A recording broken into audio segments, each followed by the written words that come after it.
Blood dripped from my mouth onto the cold, cracked linoleum floor of the women's health clinic. It fell in slow, thick drops. Red against white. I remember thinking how strange it was that the floor tiles were patterned with tiny blue flowers. I'd stared at those flowers during my pregnancy appointment weeks earlier, imagining what my baby would look like. Now I was staring at them while trying not to black out. My name is Elena Whitmore. I'm 32 years old. 3 weeks ago, I had a father who called me his miracle.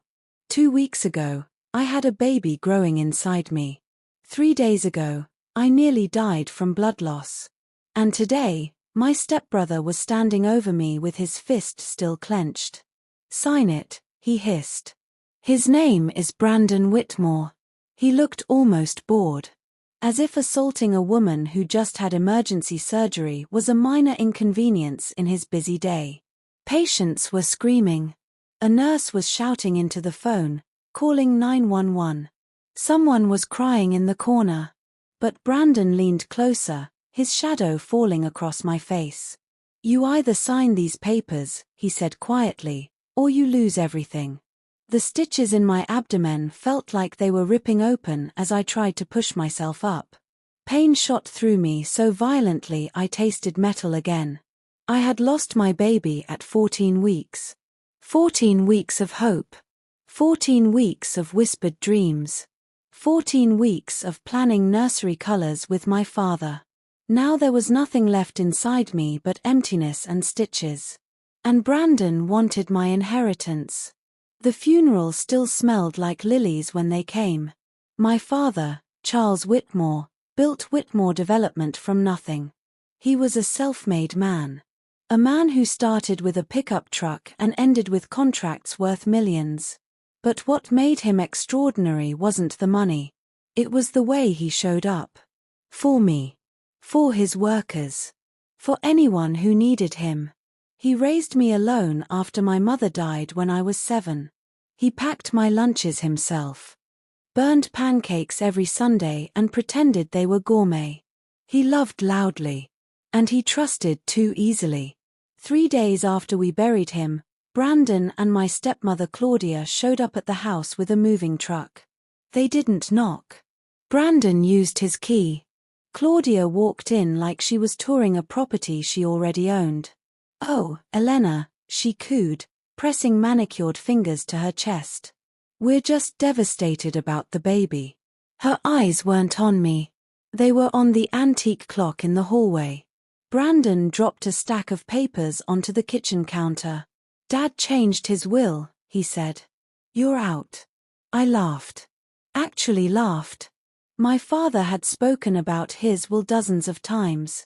Everything split between me and the Employee Pension Trust. Brandon and Claudia would receive a house in Arizona and generous cash settlements. It was fair.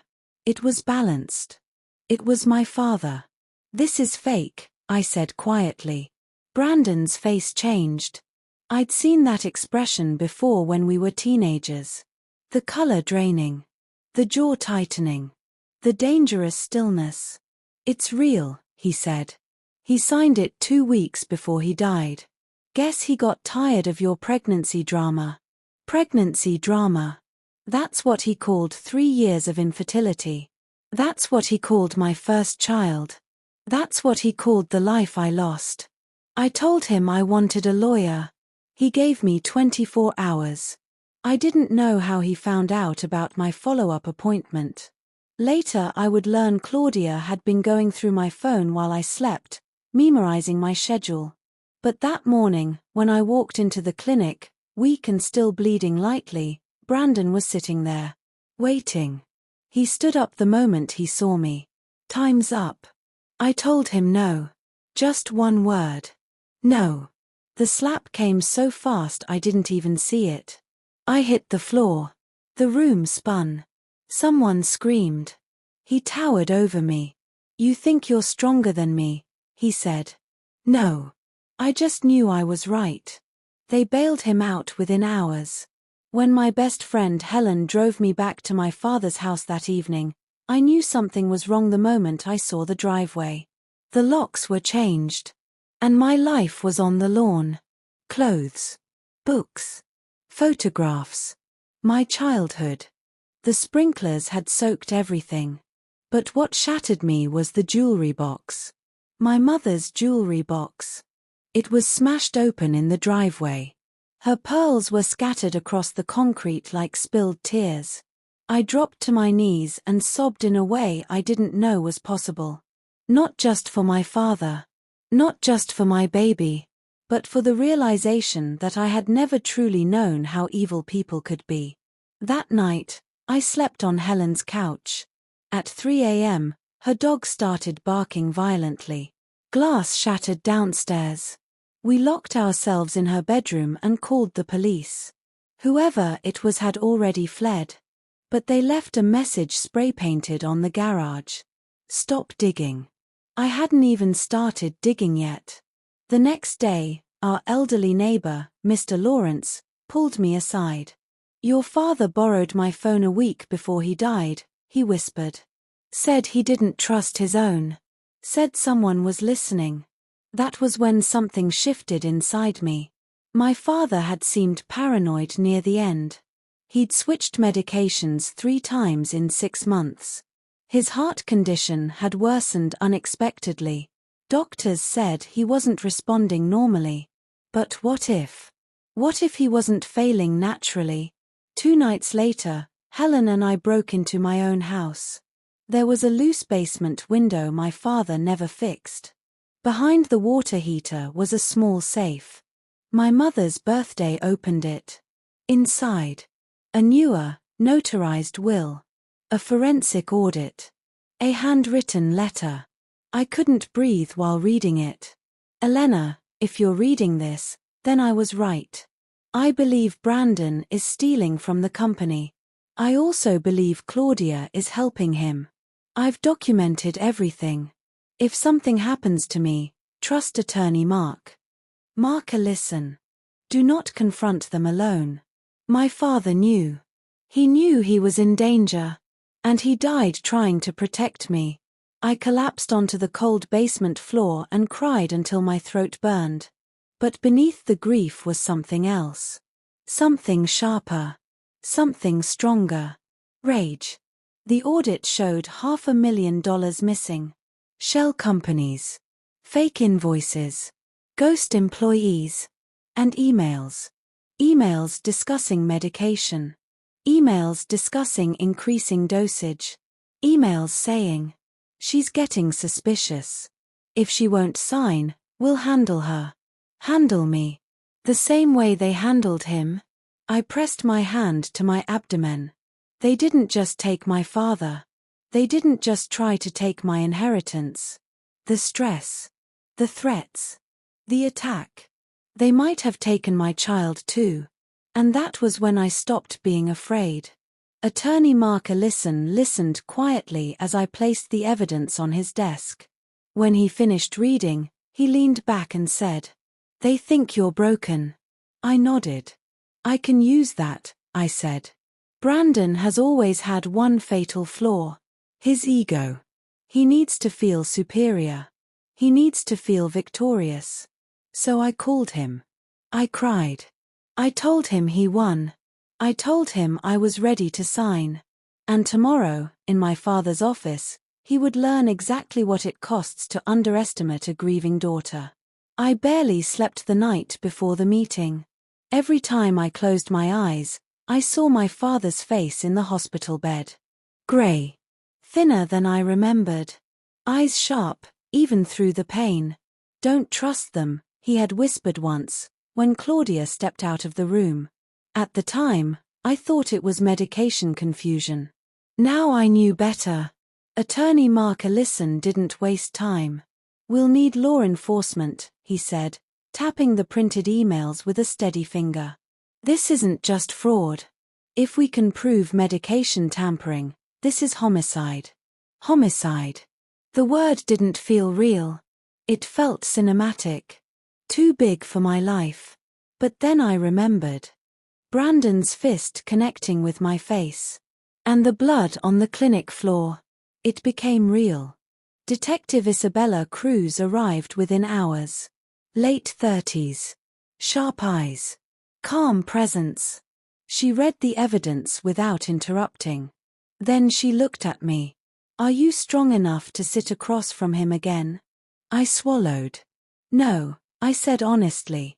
But I'll do it anyway. She gave the smallest nod. That's strength. I called Brandon that afternoon. I let my voice shake. I can't fight this anymore, I said softly. I'll sign. There was silence for 2 seconds. Then he laughed. A low, satisfied sound. Finally, he said. Meet at Dad's office tomorrow at 10. Bring ID.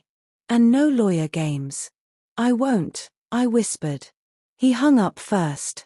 He always had to feel in control. Whitmore Development still smelled like sawdust and coffee. Like my father.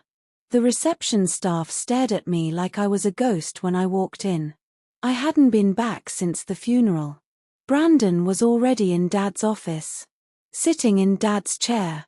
Feet on Dad's desk. That hurt more than the clinic assault. Claudia stood by the window, elegant in black, like a widow in a movie. She smiled when she saw me. It didn't reach her eyes. Ready to do the right thing? She asked. There was a man sitting near the bookshelf. Cheap suit. Sweating. Holding a notary stamp. Fake. I knew it. But I sat down anyway. My heart was pounding so loudly I thought they could hear it. They couldn't. They were too busy congratulating themselves. Brandon pushed the papers toward me. Sign and this ends. I picked up the pen. But I didn't sign. Instead, I looked at him. How did he really die? I asked quietly. Claudia's expression froze for half a second. Heart failure, she replied smoothly. I tilted my head. From what? Because the toxicology report says otherwise. Brandon stiffened. You don't know what you're talking about. Oh, I said softly. Because I have emails. About increasing dosages. About coffee. Claudia's hand moved slightly. A warning gesture. Brandon ignored it. That was his weakness. His ego. He was dying anyway, Brandon snapped. We just sped up the inevitable. There it was. The confession. Detective Cruz later told me that was the moment every officer in the surveillance van straightened up. I kept my voice steady. You poisoned him. He would have cut me out. Brandon shouted. You think I was going to let him hand everything to you and a bunch of construction workers? There was no regret in his eyes. Only anger that he got caught. Claudia stepped forward. Brandon, stop talking. But he was unraveling. You think you're so innocent, he sneered at me. Running to Daddy every time life got hard. Crying about your stupid miscarriage like it was the end of the world. My hand trembled. Not from fear. From rage. You hit me in a medical clinic, I said. 3 days after surgery. He smirked. You should have signed. The office door burst open. Detective Cruz entered first. Then uniformed officers. Then 2 federal agents. Brandon Whitmore, she said calmly, you are under arrest for the murder of Charles Whitmore, conspiracy to commit fraud, wire fraud, assault, and obstruction. The fake notary bolted for the door. An agent tackled him before he reached the hallway. Claudia didn't run. She didn't scream. She simply stared at me. And smiled. Cold. Calculating. This won't stick, she said quietly. It already has, Detective Cruz replied. They cuffed Brandon. He fought. Of course he did. But watching him dragged out of my father's office, dirt from a knocked-over plant smeared across his shirt, something inside me settled. Not joy. Not satisfaction. Something quieter. Justice. The investigation exploded once Brandon started talking. Because he did. Within 48 hours. Turns out prison reality hits fast when you're facing life. Claudia wasn't new to this. She had 3 previous husbands. All died of natural causes. All wealthy. All insured. And in her storage unit, yes, she kept one. Detectives found something chilling. Medical records. Research on heart medications. Notes in her handwriting. Safe increase threshold. Symptoms mimic deterioration. Adjust gradually. My father wasn't her first. He was her 4th. It lasted 3 weeks. The courtroom was packed every day. Employees from the company. Old neighbors. Even the nurses from the clinic where Brandon attacked me.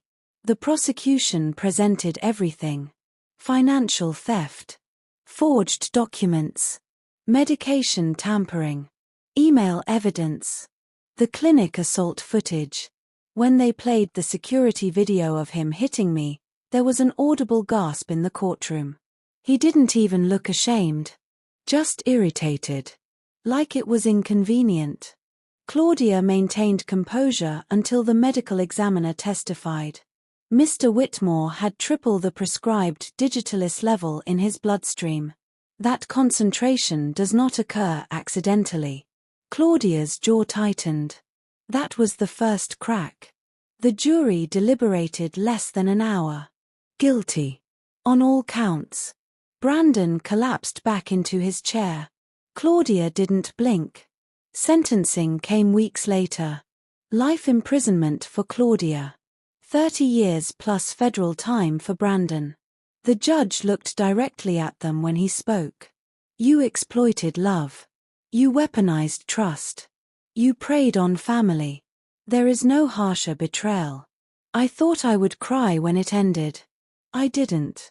I felt still. Like the storm had finally passed. Whitmore development survived. Stronger, actually. The pension fund was restored. Employees kept their jobs. I stepped into leadership slowly. Not because I wanted power, but because I wanted my father's legacy safe.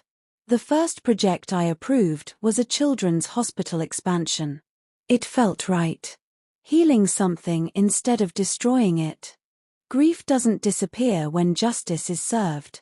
I still visit my father's grave.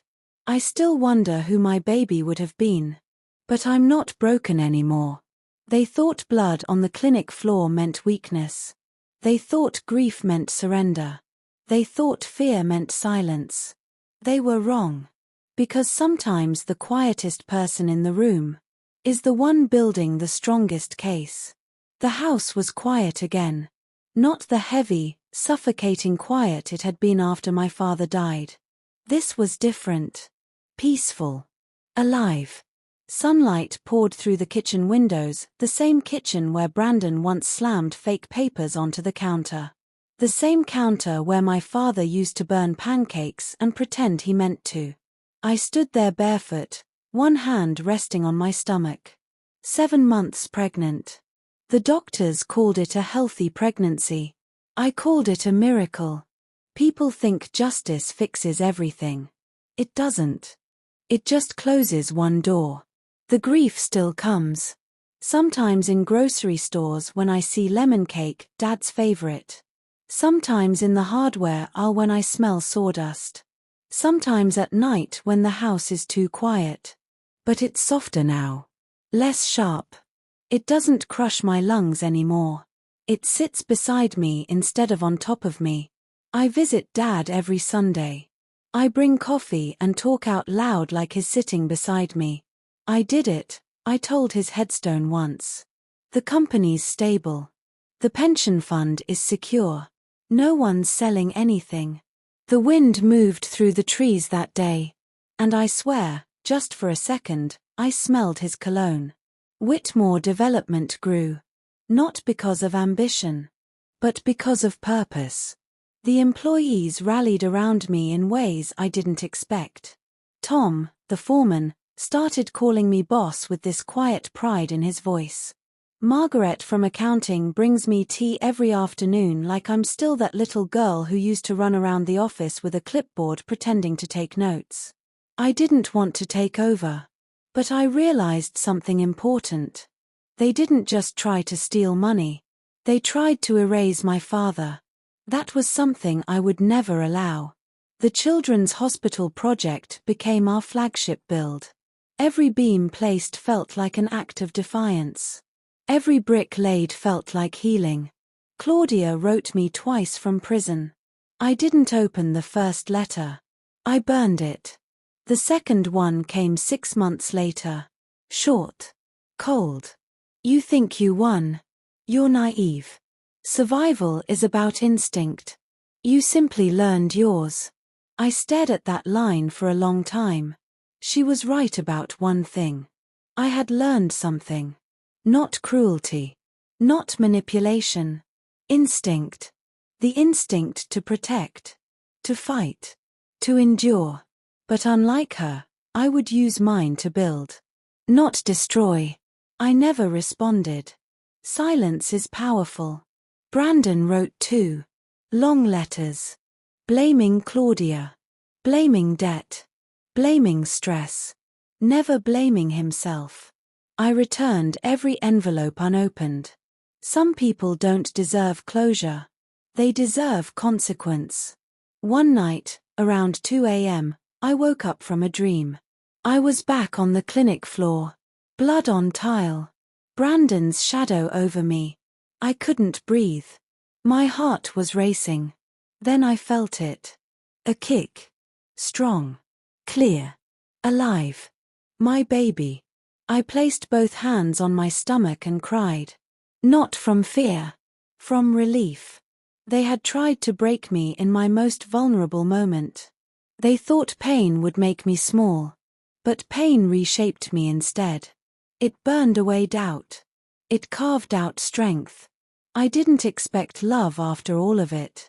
But it found me quietly. Ethan Clark was not dramatic. He wasn't loud. He didn't try to rescue me. He just showed up. He was the project engineer assigned to the hospital build. We started with conversations about structural load calculations. It turned into coffee, then long walks. He knew my history. He never treated me like glass. One night, sitting on the half-framed hospital roof watching the sunset, he said, "They underestimated you." I laughed softly. So did I. When I told him I was pregnant, his eyes filled before mine did. "Whatever happens," he said, "you won't face it alone." And I believed him. That was new. The day my daughter was born, it rained. Not a violent storm. Just steady, gentle rain against the hospital windows. The same hospital my company built. The irony wasn't lost on me. When they placed her in my arms, she cried loudly. Strong lungs. Strong heartbeat. Strong life. I named her Lillian Grace Whitmore. Grace, because we survived. Whitmore, because no one would erase that name. As I held her, I whispered. They couldn't destroy us. 3 weeks later, I took Lillian to visit my father. I stood there, holding my daughter, and felt something close to peace. "You would have loved her," I said softly. "She has your stubborn chin." The breeze lifted lightly. Leaves rustled overhead. I wasn't angry anymore. Not at Brandon. Not at Claudia. They had already lost. Not just their freedom. Their legacy. Their names would be remembered in court transcripts. My father's name would be remembered on hospitals. On scholarships. On buildings filled with life. And my daughter would grow up knowing the truth. Strength is not loud. It is steady. It is choosing to stand up when it would be easier to stay down. It is fighting not out of hate, but out of love. They thought inheritance was about money. It wasn't. It was about character. About values. About what you protect when everything feels like it's collapsing. On the day Brandon hit me in that clinic, he thought I was finished. Bleeding. grieving, alone. But that was the moment something else began. Not revenge. Awakening. I still keep my mother's repaired pearl necklace in my jewelry box. The cracks in the clasp are visible if you look closely. I never fixed them completely, because that break is part of the story. Just like the scar across my abdomen. Just like the scar across my heart. They are proof of survival. And when Lillian is old enough to ask about her grandfather, I won't tell her about poison first. I'll tell her about pancakes, about construction sites, about generosity, about integrity. Because evil tried to end our story. But love wrote the final chapter. 5 years have passed. Sometimes I measure time not in days or seasons, but in distance from the clinic floor, from the courtroom, from the version of myself who thought survival meant simply breathing. The house feels different now. It's louder. Lillian runs through the hallways with untied shoelaces and unstoppable curiosity. She asks questions about everything: why the sky changes color, why buildings don't fall down, why Grandpa isn't here. I tell her the truth, but gently. Grandpa was brave, I say. He built things that helped people. And he loved you before you were even born. That part is easy. The harder part, the betrayal, the poison, the violence, that will wait. Childhood should not carry the weight of adult cruelty. Whitmore development is thriving. We've expanded into community projects, schools, clinics, affordable housing.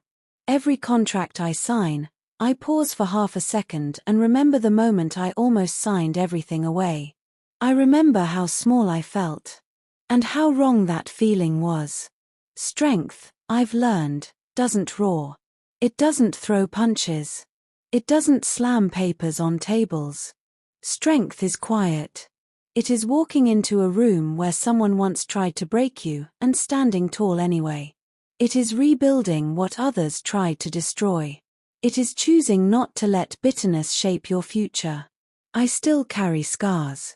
The faint one across my abdomen. The softer, invisible ones inside my chest. But scars are strange things. They are proof not of weakness, but of healing. Sometimes, late at night, when the house is asleep, I sit on the back porch with a cup of tea and think about my father. I think about the man who endured pain because he believed in protecting me. I think about how love, even when tested by greed and cruelty, proved stronger. I don't hate Brandon anymore. I don't hate Claudia. Hate is heavy. I carried it for a while, and it exhausted me. What I feel now is something steadier. Resolve. Their names will fade into court archives and prison records. My father's name stands on hospital walls, on scholarship plaques, on blueprints that will outlive all of us. And Lillian, bright, stubborn, fearless Lillian, is the final proof that they failed. They tried to end a bloodline. They tried to steal a legacy. They tried to convince a grieving daughter that she was powerless. Instead, they created something stronger. A woman who knows her worth. A mother who protects fiercely. A leader who builds with integrity.